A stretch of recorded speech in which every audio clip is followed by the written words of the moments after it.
আমরা সবাই চাই উম্মার উন্নতি, অগ্রগতি, প্রগতি এবং বিজয়। কিন্তু আমরা এখন যা যা কাজ নিয়ে ব্যস্ত আছি, এগুলোতে ব্যস্ত থাকলে এই বিজয় অর্জিত হবে না। আমাদেরকে রাসূলুল্লাহ সাল্লাল্লাহু আলাইহি ওয়াসাল্লাম এবং সাহাবায়ে কেরাম রাদিয়াল্লাহু আনহুর মতো করে দ্বীনের পথে কাজ করতে হবে। সর্বপ্রথম দরকার ইলম, উলামায়ে কেরামের সোহবত, তাসকিয়া, আত্মশুদ্ধি। আপনার দরকার উলামায়ে কেরামের মধ্যে ইউনাইটেড একটা প্ল্যাটফর্ম, একটা যোগ্য নেতৃত্ব, সবাইকে নিজের ভাই মনে করার মানসিকতা, নিজের দেশ, জাতি, উম্মাহকে একসাথে নিয়ে এগিয়ে যাওয়া, সবার কল্যাণকামী হওয়া।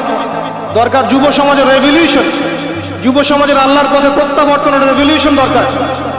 আমাদের মেয়েদের যে অশ্লীলতার পথে নিয়ে যাওয়া হয়েছে, এখান থেকে ওদের প্রত্যাবর্তন দরকার আল্লাহর পথে।